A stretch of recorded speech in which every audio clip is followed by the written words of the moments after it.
अपने भावों को छुपाए। जितना भागवती भाव का अपने हृदय में अनुभव हो, उतना उसे गुप्त रखने की भी सामर्थ्य रखे। हृदय में एक दोष होता है, एक निर्बलता होती है कि जब हम दुराचार, दुर्गुण, दुर्विषय है, इनको बड़ी चतुरता से छुपा लेते हैं।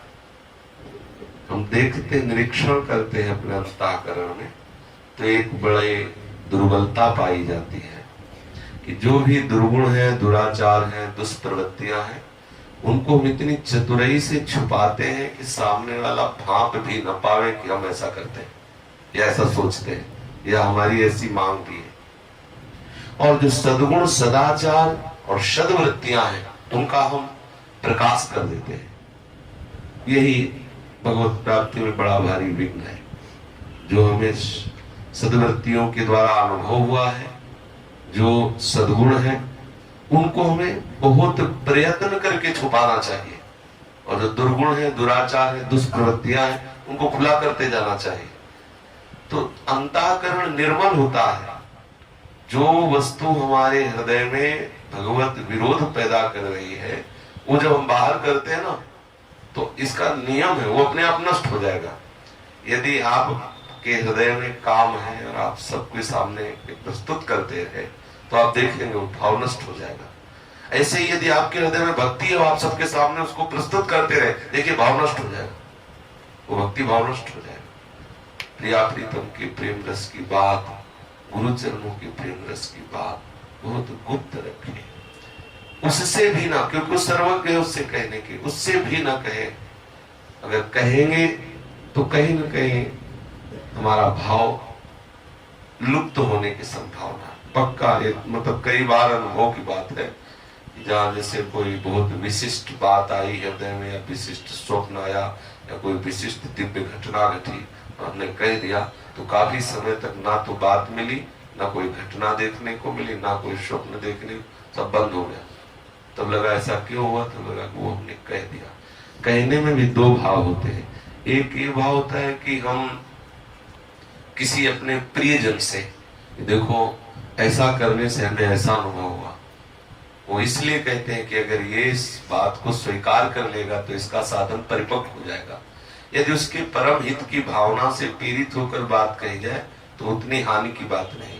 लेकिन कहीं यदि अहम पुष्ट करने के लिए बात कही जाए कि देखो हम, तो वो बिल्कुल नष्ट हो जाएगी, आगे से वो अनुभव भी नहीं आएगी। कई बार धोखा खाया है इस विषय में। साधक को सदैव अपने भावों को गुप्त रखना चाहिए। जितना गुप्त रखोगे उतने हृदय में प्रकाशित होगा। जितना सद्गुण, सदाचार, सद्प्रवृत्तियों को गुप्त रखे हो, जितना दुर्गुण, दुराचार प्रवृत्तियों को व्यक्त कर दे, तो इसमें परम लाभ होगा। लेकिन बड़ी विचित्र बात है, कोई भी दुर्गुण, दुराचार, दुष्प्रवृत्ति को प्रकट नहीं करता।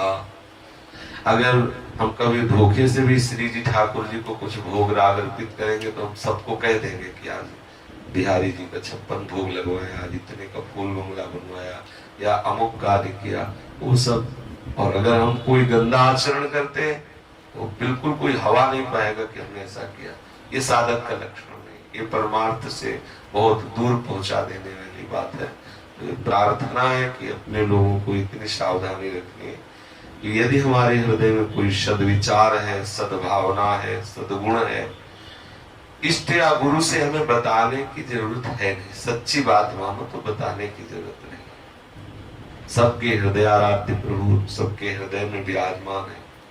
हमें अपने गुरुदेव के भी प्रेम को व्यक्त गुरुदेव से भी नहीं करना है, नहीं करना है। हम आपको बहुत प्रेम करते, बिल्कुल नहीं कहना, इसको छुपा ले जाओ। अगर आप इसको कहेंगे तो प्रेम फिर एक नाटक रह जाएगा, प्रेम नहीं रह पाएगा। कहीं न कहीं हम उस प्रेम से रहित हो जाएंगे। यद्यपि भावुक जन ऐसा कर बैठते, पर नहीं करना चाहिए। बहुत गंभीर और छुपाने की चेष्टा करनी चाहिए। अपने इष्ट और गुरुजनों के जो भाव है अंदर, उनको छुपा दे। और कभी जो अपने से दुर्गुण, दुराचार आदि है, वो जरूर व्यक्त करे। देखो कितना महामहिमा में ग्रंथ लिखते हैं वो स्वामी तुलसीदास जी। और फिर क्या सबसे प्रथम ने लिखते हैं कि जो मैं अपने अवगुण कहाऊं, तो बाढ़े कथा पार नहीं लाऊं, ताते में कछु अलप बखाने, थोड़े मोह समुझिए सयाने। हमें भगवान नाम का आश्रय लेकर अपने आंतरिक भावों को गुप्त करना है, और जो गलत मार्ग वाले आचरण हमें सभा में कह देना, ये वही कह सकता है जो भगवत प्राप्ति के मार्ग में चल रहा है। नहीं तो हर सफाई हम वो देंगे मन की गंदगी को छुपाने की। आपने ऐसा किया? नहीं किया। नहीं क्यों किया? नहीं ऐसा पता चला, नहीं किया। वो सब शपथ खा जाएगा, पर उसे सोचना चाहिए किसके लिए? उस दगाबाज मन के लिए जिसने प्रभु से विमुख रखा है। अगर गुरुजन पूछ रहे तो चौड़े में होकर बोलते, हाँ इस बेईमान मन ने मुझसे गलती करवाई, तो आप संभालो, अपने आप ठीक हो जाएगा। हम सब क्या करते हैं? इन गंदे लोगों का साथ दे देते हैं। जो मन है, बुद्धि है, ये सब माया से इतने ग्रसित हो गए कि हमें सदैव गंदा आचरण कराने में ये प्रबल हो जाते हैं। और हम क्या करते हैं? इनको इतनी सफाई से बचा देते हैं, जबकि यही हमारा नाश करने वाले हैं। इनको इतनी सफाई की कोई जान भी न पाए, अगर कहीं धोखे से कोई अच्छाई बन गई तो उसे हम प्रकाशित कर देते हैं। बस यही गलती है। संसारी पुरुष और भागवतिक पुरुष का यही अंतर है। भागवतिक पुरुष उल्टा करता है, अगर तनिक भी कोई भी भ्रम से भी गंदी बात आई हृदय में तो कहते हैं मौसम कौन कुटिल खल कामी है। देखो कितनी बड़ी बात कह दी श्री सूरदास जी, जिन मुख को तन दियो ताको न भजन कियो ऐसो नोन हरामी। तो कितनी बड़ी बात है। मैं कितना नमक हराम हूं, जिन्होंने हमें शरीर दिया उसका भजन नहीं कर रहे। देखो मेरे हृदय में काम क्रोध लोभ आदि है। ये तुलसी वो कह रहे सूरदास जी, और आप विचार करो ये क्या हुआ? एक छोटी सी रेखा से भी स्फुरित होती हुई भाषित हो तो महापुरुष चिल्ला के अपने ग्रंथ में लिख दिए।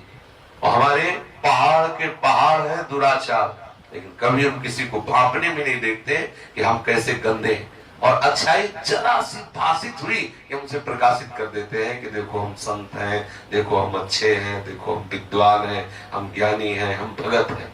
बस यही सुलझना है। सत्संग इन्हीं बातों को सुलझाता है जहां हम गड़बड़ होते हैं। जो हमारे अंदर असद प्रवृत्तियां हैं उनको तो हमें बिल्कुल मन बुद्धि के खिलाफ होकर बोलना है। हाँ ऐसी गलती करवाई, आप जो चाहो दंड दे सकते हो, हम मन बुद्धि के नहीं, हम आपके हैं। पर ये कोई अच्छा साधक बोलेगा, नहीं तो सभा में खड़े करके पूछा जाए आपने ऐसा विचार किया, आपने ऐसी बात की, तो हर प्रयास करेगा कि हमारे मन को गंदा ना कहा जाए। वही मन उसको भगवत विमुख करता रहेगा। और जबकि मन के खिलाफ होके बोलना है, शास्त्र और गुरुदेव के अनुकूल होके रहना है। इसलिए समस्त साधकों को इस बात से प्रेरणा लेनी चाहिए कि हमें अपने अंतःकरण के अशुद्ध विचारों का गुप्त स्वरूप नहीं रखना है, और सात्विक सदप्रवृत्तियां भगवत भावों को बहुत ही चतुराई से छुपाना है। ऐसा करोगे तो बहुत लाभ प्राप्त होगा, बहुत लाभ। हमने कई बार इस बात में घाटा खाया है। कई बार भावावेश में बोल गए, बाद में पता चला सब खाली हो गया, अनुभव में आना बंद हो गया, वो बात समझ में आनी बंद हो गई। जो बात अंदर गूंज रही है वो बात दूसरे को बोल दी कि आपको ऐसा करना चाहिए, वो बात धीरे धीरे शांत हो गई। जब तक वो बात सिद्ध ना हो जाए तब तक किसी से ना कहे। कभी कहना भी पड़े तो उसमें ये भाषित न होने पाए कि ये आपका अनुभव है। नहीं, जब परिपक्व अवस्था हो गई तो फिर उसका कोई फर्क नहीं पड़ता, क्या बिगड़ना है, किसका बिगड़ना है, फिर कोई भय की बात नहीं रहती। इसलिए अच्छे भाव को छुपाया